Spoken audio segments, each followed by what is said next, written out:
श्री स्वामी समर्थ. स्वामींसमोर तुम्ही उभे आहात. हात जोडून डोळ्यामध्ये पाणी आहे. मनातून पूर्ण निराश आणि मोडून पडलेले आहात. स्वामींना तुम्ही विनवणी करताय, काय करू कळत नाही, प्रश्नाचं उत्तर मिळत नाही. स्वामी म्हणतात, विश्वास ठेव. माणूस म्हणतो, सगळेच रस्ते बंद आहेत, आशेचे दिवे बंद आहेत, कसा विश्वास ठेवू आणि कसा मार्ग सापडेल. स्वामी म्हणतात, विश्वास ठेव. आज असं वास्तव्य आहे जिथं आशाचं किरण नाही आहे. उद्या काही छान असेल असा आजचा क्षण नाही आहे. कशावर मी विश्वास ठेवावा?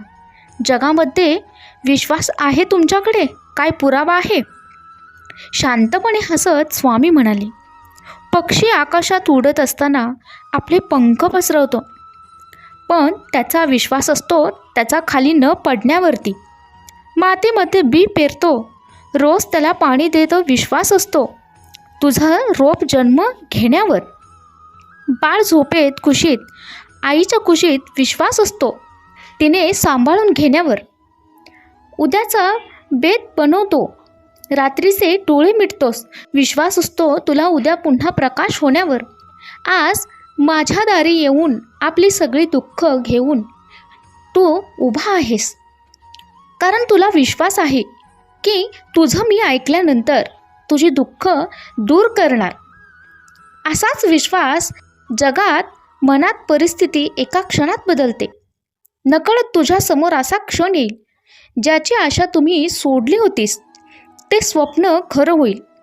म्हणून ज्यावेळी सगळे रस्ते बंद होतील तेव्हा फक्त विश्वास ठेव. जिथे तुझी मर्यादा संपते तिथून साथ मी देत असतो हे लक्षात घे. कधीही विचारपूर्वक केलेली कृती ही तुम्हाला नेहमी चांगलं फळ देणारी असते हे लक्षात घ्या. कृती करण्यापूर्वी थोडा विचार करा आणि कृती केल्यानंतर त्याचा परिणामांना सामोरं जाण्याची तयारी ठेवा.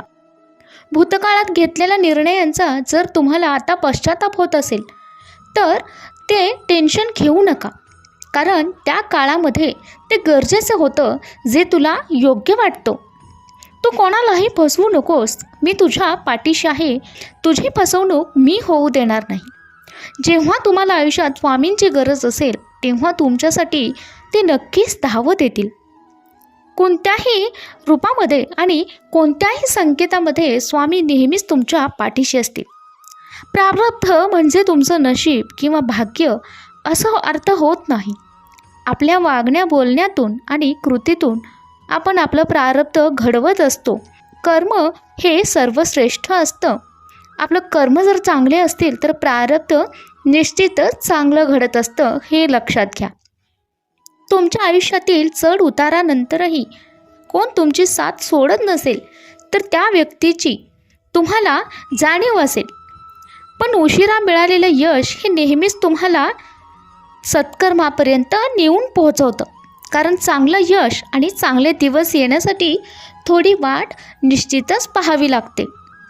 घडून गेलेल्या गोष्टींचा त्रागा करून न घेता समोर जे दिसते त्याकडे पाहण्याचा दृष्टिकोन ठेवून बघा. स्वामी निश्चितच तुम्हाला प्रत्येक मार्गावरती वाट दाखवतील. जर विचार आणि कर्म चांगले असतील तर परमेश्वराची साथ नक्कीच मिळणार आहे. पण जर मनातच अंधार असेल तर कोणत्याही देवळात दिवे लावून आणि देवासमोर प्रार्थना करून त्याचा काहीच उपयोग होणार नाही. कुणालाही न दुखवता जगता आलं तर याच्यापेक्षा सुंदर कर्म नाही आहे हे लक्षात घ्या. आणि याचं पुण्य तुम्हाला चांगलंच मिळणार आहे. तुम्हाला वेगळं पुण्य कमवण्याची गरजच नाही मिळणार. त्यामुळे स्वतःच्या कामासाठी वेळ द्या. तुमच्या यशाची गुरुकुली तेच आहे. कष्ट करणारे हे कधीच थकत नसतात आणि त्यांना प्रयत्नांना यश नेहमीच मिळत असतं. तुमच्या आयुष्यातल्या काही गोष्टी तुम्ही वेळेवर सोडून द्यायला शिका, कारण वेळ ही अशी गोष्ट आहे जी परिस्थितीनुसार प्रत्येकाला धडा देत असते. शाळेच्या पुस्तकातील ज्ञानातून आयुष्याचा धडा कधी न मिळाला असला तरी देखील आयुष्याच्या वेळेचा धडा हा प्रत्येकाला मिळत असतो. ज्याची वेळ बदलते निश्चितच त्याच्या कर्मानुसार त्याला त्याचं फळ मिळत असतं.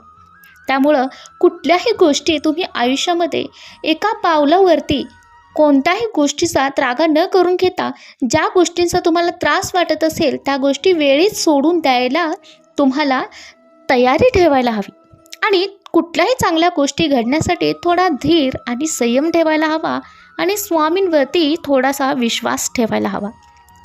स्वतःवरती तुमचं धैर्य संयम असेल, स्वतःवरती तुम्हाला विश्वास असेल तर निश्चितच तुम्हाला स्वामी पाठीशी असणार आहे. तुझं नशीब तुला खूप उशिरा फळ देत आहे, त्यामुळे तुला लोक कमी लेखतात. पण लक्षात ठेवा, उशिरा येणारा दिवस हा कायम सर्वात मोठा असतो हे लक्षात घ्या. आपल्याला जे आवडतं ते देव करत नाही. देव आपल्यासाठी खरोखर चांगलं आहे तेच करत असतो. तुमच्या चांगल्या कर्मामुळं तुम्हाला काही संकट येत नसतील तर समजा की अशा प्रकारे देवाने तुमचं मोठं संकट दूर केलेलं आहे. आपली दृष्टी मर्यादित आहे, परंतु देव या जगात आणि पुढील जगामध्ये सर्व काही पाहतो आणि सर्व गोष्टींचा मागोवा ठेवतो. आपलं वर्तमान, भूतकाळ आणि भविष्य सर्व मिळून आपल्यासाठी जे योग्य आहे ते आपल्याला देतात. देवाच्या शरण आश्रयाने राहा आणि देवावर निशंकपणे सोपवून बघा. विज्ञानावर विश्वास चांगला असला तरी जी गोष्ट प्रत्येक कसोटीवर सिद्ध होत नाही तीच कसोटी तुमच्या आयुष्यातल्या कितीतरी गोष्टींवर स्वामींनी सिद्ध करून दाखवले आणि अशक्य गोष्टी शक्य करणारे ब्रह्मांड नायक पाठीशी असतील तर तुम्हाला आयुष्यामध्ये कोणतीही खंत राहणार नाही. शून्यातून वर येणारा स्वप्न जगतो आणि आकड्यांतून वर येणारा सत्ता गाजवत असतो हे लक्षात घ्या. यावेळी तुम्हाला नववर्षाचं स्वागत करताना याच गोष्टी लक्षात ठेवायच्या आहेत की झालेल्या गोष्टी सोडून नव्या गोष्टी करण्याकडे लक्ष द्यायचं आहे. जितके चांगले कर्तृत्व आणि जितके चांगले विचार तुम्ही सोबत घेऊन चालाल तितक्या चांगल्या गोष्टी तुमच्या आयुष्यामध्ये घडणार आहेत आणि सकारात्मक दृष्टिकोन ठेवून तुम्ही पुढची वाटचाल केला तर तुमच्या आयुष्यामध्ये सगळे सकारात्मक घडणार आहे हे लक्षात घ्या.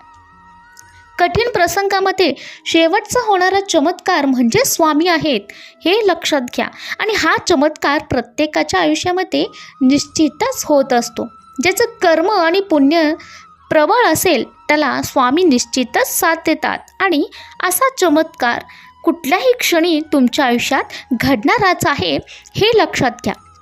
कुणाच्याही वाईट विचारानं तुमचं काहीच वाईट होणार नाही, कारण तुमचा कर्ता आणि करविता स्वामी तुमच्या पाठीशी उभा आहे हे लक्षात घ्या. काळोखामध्ये वाट काढत असता त्यावेळी तुमची सावली ही तुमची पाठ सोडेल, पण स्वामी निश्चितच तुम्हाला त्यावेळी वाट दाखवत असतील हे लक्षात घ्या.